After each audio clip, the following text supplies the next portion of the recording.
Hello বন্ধুরা, welcome to our channel. আমাদের চ্যানেলে আপনাদের সবাইকে স্বাগত জানাই। তো আজকে আমরা আমাদের এই ভিডিওর মাধ্যমে বাংলা সহায়তা কেন্দ্রে যে ডিও নতুন রিক্রুটমেন্ট হবে আমরা বলেছিলাম এর আগের ভিডিওতে। আপনারা যদি আমাদের চ্যানেল রেগুলার ফলো করেন তাহলে জানবেন যে আমরা বাংলা সহায়তা কেন্দ্রের নতুন 2922টি ডিও পোস্ট আছে এবং সেটাতে রিক্রুটমেন্ট হবে, সেটা নিয়ে আমরা বলেছিলাম এবং সেটা নিয়ে কিন্তু নোটিফিকেশান বেরিয়ে গেছে এবং সেই নোটিফিকেশানে কি বলা হয়েছে, বিশেষ করে কারা আবেদন করতে পারবেন, কি কি যোগ্যতা লাগবে, কেমন করে পরীক্ষা হবে, কেমন করে রিক্রুটমেন্ট হবে, কিভাবে ফর্ম ফিল আপ, সমস্ত ডিটেলস এই ভিডিওতে আমরা আলোচনা করব। এবং এই যে নোটিফিকেশানটা আছে এই নোটিফিকেশানে সেটা কিন্তু বলা আছে। তো আপনাদের কাছে রিকোয়েস্ট, ভিডিওটি সম্পূর্ণ দেখুন, তাহলে আপনাদের সমস্ত প্রশ্নের উত্তর আপনারা পেয়ে যাবেন। তো চলুন শুরু করা যাক। তো আপনারা দেখতে পাচ্ছেন যে একটা মেমোরেন্ডাম বেরিয়েছে পার ডিপার্টমেন্ট থেকে 15/3/2023 তারিখে। তো এখানে যেটা বলা হয়েছে যে the state government has set up Bangla Sahayata Kendras throughout the state to provide government service free of cost on an online platform www.bsk.wb.gov.in at the doorstep of the citizens at different locations across the state. Consolidation and the expanding various circular issues by the government in this regard from time to time into comprehensive guideline for the purpose of engagement contractual DO at BSK was under the active consideration of the government. তো আপনারা এখানে দেখতে পাচ্ছেন এগুলো নানান কথা বলা হয়েছে এবং এইখানে যেটা মেইন জিনিস, WTL is the being authorised. WTL মানে হচ্ছে Wavell technology limited, being authorized by Personal and Administrative Reforms Department, Government of West Bengal, to invite application from eligible candidate from across the state and the issue provisional engagement letter to selected data entry operators on purely contractual basis for Bangla Sahayata কেন্দ্রাস। তো procedure, এখানে এবার প্রসিডিওরগুলো বলা আছে। তো WTL এর দ্বারাই recruitment হবে, personal মানে পার ডিপার্টমেন্টের রিক্রুটমেন্ট করবে। তো এখানে যেটা বলা হয়েছে যে name of the post, name of the পোস্টের নাম এখানে কি দেওয়া আছে না, তো ডেটা এন্ট্রি অপারেটর ডিওস বাংলা সহায়তা কেন্দ্রস। এখানে নাম্বার অফ দ্য পোস্টও এখানে দেখতেই পাচ্ছেন আপনারা, 2922টি পোস্ট এখানে দেওয়া আছে এবং বয়স দেওয়া আছে 18 থেকে 40 বছরের মধ্যে, ঠিক আছে। আচ্ছা, কোয়ালিফিকেশান এখানে কি চাওয়া হয়েছে? কোয়ালিফিকেশান 1 নম্বর, must have passed the higher secondary or equivalent examination from recognized board. মানে আপনি শুধুমাত্র এইচএস পাস হলেই কিন্তু এই বাংলা সহায়তা কেন্দ্রের ডিওর জন্য আবেদন করতে পারবেন। গ্র্যাজুয়েশন লাগবে না, এটা এখানে লেখা আছে। তো আপনাদের শুধুমাত্র এইচএস পাস হলেই কিন্তু আপনারা অ্যাপ্লিকেবল হয়ে যাবেন। Must have completed certification course in the computer application with knowledge of MS word and MS excel with minimum 6 month duration from the registered recognized institution center. তো আপনাকে অবশ্যই কম্পিউটারে MS অফিস মানে মাইক্রোসফট অফিস এবং MS excel নিয়ে কিন্তু কাজ জানতে হবে। তো এই MS এক্সেল MS অফিসের উপর আমাদের ভিডিও আছে, আপনারা না দেখে থাকলে সেগুলোও দেখবেন এবং পরবর্তীকালে আমরা আরও ভিডিও নিয়ে আসবো এই রিলেটেড। আর এখানে যেটা বলা হয়েছে, the applicant applying for the post DO in the BSK must be ordinarily resident to the same district. তো আপনাকে যে জেলার জন্য আবেদন করতে চান সেই জেলার জন্যই আপনাকে বাসিন্দা হতে হবে। আচ্ছা, এখানে যে স্যালারিটা মানে রিউমেনারেশন এখানে বলা হয়নি কিছু, যেটা নোটিফাই করা হবে সেটাই দেওয়া হবে। তো বর্তমানে যারা BSK আছে তাদের স্যালারি যেটা আমি যতদূর জানি সেটা 13,000 সামথিং তাদের স্যালারি আছে। তো আপনারা প্রথমে হয়তো সেই স্যালারিটা পাবেন না, প্রথমে WTL এর আন্ডারে থাকলে 10,000 কি 11,000 টাকা স্যালারি পাবেন। 1 বছর পর সেটা আবার যখন গভর্নমেন্ট আন্ডারে চলে যাবেন তখন তারা যা স্যালারি পায় আপনারাও সেম স্যালারিই পাবেন।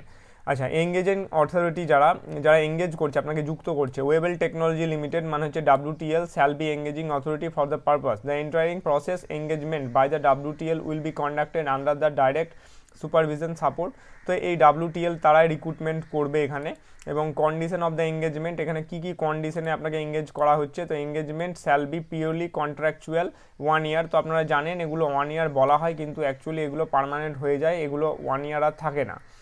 আচ্ছা, তো এইগুলো নর্মাল। আর যেগুলো জিনিস আমাদের জানার, যে জব রেসপন্সিবিলিটি সবাই জানেন কি কি আপনাকে জব করতে হবে তাও বলে দিচ্ছি। Selected candidate will be ordinarily function as data entry operator as Bangla Sahayata Kendras within the district of their residence. তো আপনাকে এই ডাটা এন্ট্রির কাজ করতে হবে।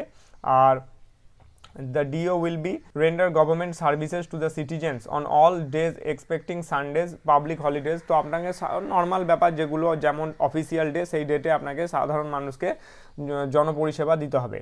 আচ্ছা, তো এখানে যেটা মেন জিনিস যে advertisement of the notification do engagement, তো WTL মানে ওয়েবেল টেকনোলজি লিমিটেড থেকেই কিন্তু এই নোটিফিকেশনটা বেরোবে। বিং অথরাইজড পার ডিপার্টমেন্টে অ্যারেঞ্জ পাবলিকেশন মানে advertisement on the official website. WTL এর অফিসিয়াল ওয়েবসাইটে আপনারা সেই অ্যাডভার্টাইজমেন্টটা পেয়ে যাবেন। এগিয়ে বাংলা যে সেটাতে পাবেন, BSK পোর্টালে পাবেন এবং নিউজ পেপার মানে খবরের কাগজেও পেয়ে যাবেন। আচ্ছা, এইখানে বলা হয় যে creation of the application portal কী করে হবে অ্যাপ্লিকেশনটা সেটাও আপনারা দেখে নিন। WTL will be created a host on application portal with provision registration by the using phone number or email ID. তো OTP বেস দিয়ে আপনার মেল আইডি দিয়ে তৈরি করা হবে। প্রথমে একটা OTP যাবে। যারা এর আগে ডিওর জন্য আবেদন করেছিলেন তারা জানেন কিভাবে এটা করতে হবে না হবে। আর এখানে বলা হয়েছে mandatory information name, gender, caste as applicable যদি থাকে, mobile number, Aadhaar card, email ID, EPIC number মানে voter card number, residential address, এগুলো সমস্ত কিছু লাগবে এবং কম্পিউটার নলেজ। শিডিউল এখানে যেটা বলা হয়েছে the time line related to be engage as data entry operator from the date of publication attachment. 120 দিনের মধ্যে কিন্তু এটা করা হবে এগুলো রিক্রুটমেন্ট। আর the time line is only indicative and may schedule বলা হয়েছে। আর এইখানে যেটা পরীক্ষা হবে যেটা সেইটা কিভাবে পরীক্ষা হবে সেইটা একটু মেন জিনিস, কন্ডাক্ট অফ এক্সাম, এটা একটু দেখে নিন আপনারা। এখানে যেটা বলা হয়েছে যে এখানে the selection process will be held 2 stage, দুইখানা স্টেজের রিক্রুটমেন্ট হবে মানে পরীক্ষাটা হবে। একটা হচ্ছে MCQ টেস্ট হবে আর এক অল ওভার ওয়েস্ট বেঙ্গল মিলে, এবং আর একটা যেটা হবে সেটা হচ্ছে কম্পিউটার প্রফিসিয়েন্সি টেস্ট মানে কম্পিউটার টেস্ট হবে। ঠিক আছে, eligible candidate shall be have download admit card, তো আপনারা ডাউনলোড করতে পারবেন আপনাদের অ্যাডমিট কার্ড। এবং এখানে বলা হচ্ছে MCQ based exam will be held through OMR sheet, তো OMR সিটে আপনাদের পরীক্ষা হবে। WTL to prepare question paper and OMR sheets and arrange evaluate OMR sheet, তো আপনাদের এখানে OMR সিটে প্রথমে পরীক্ষা হবে। OMR সিটে যে পরীক্ষাটা হবে সেটাতে এখানে বলা হচ্ছে যে দ্য টোটাল মার্কস অ্যালোটেড, তো প্রত্যেকটা মার্কসের জন্য এখানে যেটা বলা হয়েছে সেটা হচ্ছে 100 নম্বরের আপনাদের এখানে পরীক্ষা হবে। All question are compulsory in nature, there will be 50 question মানে প্রত্যেকটা প্রশ্নের জন্য 2 নাম্বার থাকবে। টাইম অ্যালোটেড 90 মিনিট এবং question asked will be of the 12th standard মানে ক্লাস 12 স্ট্যান্ডার্ডের। সাবজেক্ট কী কী থাকবে এখানে দেখে নিন। সাবজেক্ট থাকবে জেনারেল নলেজ, অ্যারিথমেটিক মানে অঙ্ক, quantitative aptitude, general English, current affairs, এগুলো থাকছে।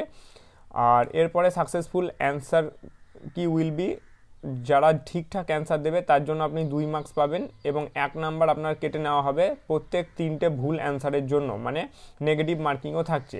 এরপর আপনি যদি পাস করেন তারপরে হবে আপনার কম্পিউটার প্রফিসিয়েন্সি টেস্ট। তো এই কম্পিউটার প্রফিসিয়েন্সি টেস্টে কিভাবে ডাকা হবে সেটাও বলা হয়েছে। একটা পোস্টের জন্য 3 জনকে ডাকা হবে এবং district wise vacancy will be notified and candidate will be called computer test based district wise vacancy. আচ্ছা, তো কম্পিউটার টেস্ট যেটা হবে সেটাতে 50 নাম্বারের কম্পিউটার টেস্ট হবে এবং এই 50 নাম্বারের কম্পিউটার টেস্ট নিয়ে আমরা ভিডিও করব পরবর্তীকালে আপনারা কিভাবে।